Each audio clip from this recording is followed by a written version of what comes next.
वो इकलौते संगीतकार, 4 सुपर ब्लॉकबस्टर, 4 सुपरहिट फिल्मों में दिया ऑल टाइम सुपरहिट म्यूजिक, नहीं मिला एक भी अवार्ड।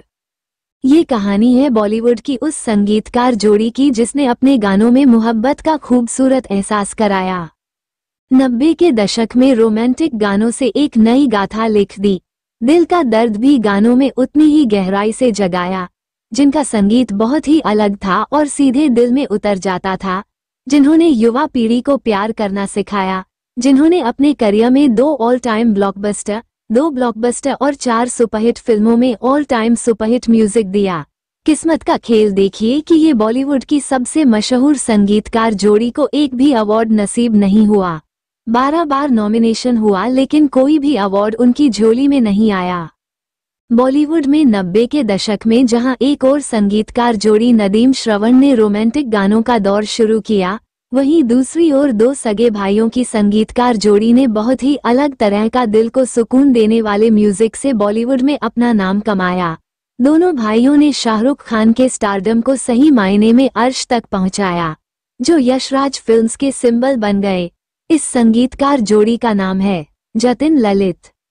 जतिन ललित मेवाती घराने से ताल्लुक रखते हैं, हिंदुस्तानी शास्त्रीय संगीत विरासत में मिला। इनके पिता प्रताप नारायण कुशल संगीतकार थे, चाचा जसराज संगीत मार्तंड थे। इनकी बड़ी बहन सुलक्षणा पंडित 70-80 के दशक की जानी मानी एक्ट्रेस रही हैं। बहन विजयता पंडित भी एक्ट्रेस प्लेबैक सिंगर रही हैं। दोनों को बचपन से ही संगीत का शौक था। बहुत ही कम लोग ये बात जानते हैं, जतिन की जोड़ी पहले अपने बड़े भाई महेंद्र के साथ बनी थी लेकिन इन्हें कोई पहचान नहीं मिली।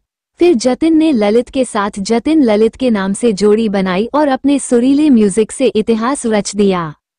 जतिन ललित की जोड़ी हिंदी सिनेमा की सबसे कामयाब जोड़ियों में से एक है। दोनों ने 1986 में अपना प्राइवेट एल्बम रिदमेटिक लव के नाम से लॉन्च किया।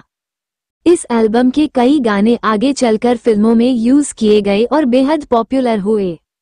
दोनों भाइयों ने 1991 में यारा दिलदारा से अपने बॉलीवुड करियर की शुरुआत की थी। फिर जो जीता वही सिकंदर, पहला नशा, कभी हाँ कभी ना, राजू बन गया जेंटलमैन, खिलाड़ी जैसी कई सुपरहिट फिल्मों में म्यूजिक देकर इंडस्ट्री में नई पहचान बनाई। फिर दोनों ने वो कमाल कर दिखाया जो बहुत कम संगीतकार जोड़ियां कर पाईं। जो जीता वही सिकंदर का पहला नशा पहला खुमार सॉन्ग युवाओं के लिए एंथम बन गया था। इस गाने के लिए जतिन ललित को पहला फिल्म फेयर नॉमिनेशन मिला लेकिन अवार्ड नहीं मिला। जतिन ललित के म्यूजिक का अपना स्टाइल था जो नदीम श्रवण से बिल्कुल हटकर था। फिर दोनों के हाथ आदित्य चोपड़ा की फिल्म दिलवाले दुल्हनिया ले जाएंगे लगी। इस फिल्म के म्यूजिक ने इतिहास रच दिया। फिर 1998 में करण जौहर की फिल्म कुछ कुछ होता है में ब्लॉकबस्टर म्यूजिक दिया। ये सिलसिला आगे भी मोहब्बतें, कभी खुशी कभी गम, हम तुम, चलते चलते, फना जैसी सुपरहिट फिल्मों में जारी रहा। मजरूह सुल्तानपुरी से लेकर जावेद अख्तर तक तमाम दिग्गज गीतकारों के साथ दोनों ने काम किया।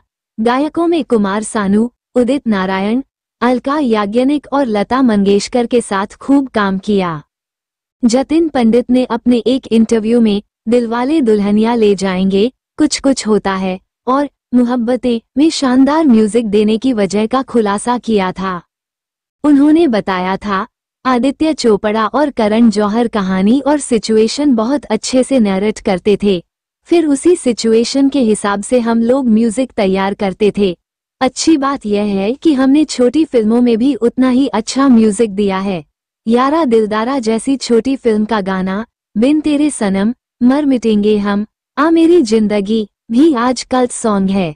हम दोनों भाई बहुत मेहनत करते थे। एक गाना 5-5 माह में जाकर तैयार हुआ। कोई अवार्ड न मिलने पर दुख जताते हुए जतिन ने कहा था, 12 बार से ज्यादा हम नॉमिनेट हुए। एक बार तो एक साथ 3 फिल्में हमारी नॉमिनेट हुई थीं। इस बात की खुशी जरूर है कि म्यूजिक हमारा इतना बड़ा हिट हुआ और पुराना नहीं हुआ। 90 के म्यूजिक का अपना एक दौर था। अगर कोई अवार्ड मिल जाता तो और भी खुशी होती। 2006 में फना फिल्म के रिलीज होने के बाद ललित पंडित ने एक प्रेस कॉन्फ्रेंस बुलाई और सबके सामने ऐलान किया वो अपने भाई जतिन पंडित से अलग हो रही हैं। बॉलीवुड इंडस्ट्री के लिए ये खबर बहुत बड़ा झटका थी। किसी को यकीन ही नहीं हो रहा था कि बॉलीवुड की सबसे कामयाब जोड़ियों में से एक जोड़ी अपने करियर के शिखर पर अलग हो रही है। दोनों ने अलग अलग फिल्मों में म्यूजिक देना शुरू किया। ललित पंडित का एक गाना मुन्नी बदनाम हुई बहुत फेमस हुआ, जो कि दबंग फिल्म में आया था। छोटे भाई ललित पंडित के साथ जोड़ी टूटने पर जतिन ने कहा था, मैं अब भी उनके साथ काम करने के लिए तैयार हूँ। मैं जोड़ी टूटने के लिए जिम्मेदार नहीं हूँ, ये दोनों तरफ से हुआ। मैंने उसे मनाने की कई बार कोशिश की लेकिन हर बार इनकार ही मिला। इसलिए अब मैंने उनसे इस बारे में बात करना ही छोड़ दिया है। हर किसी की प्राइवेसी का सम्मान करना चाहिए। इतनी बड़ी सक्सेस मिली, साथ में काम किया।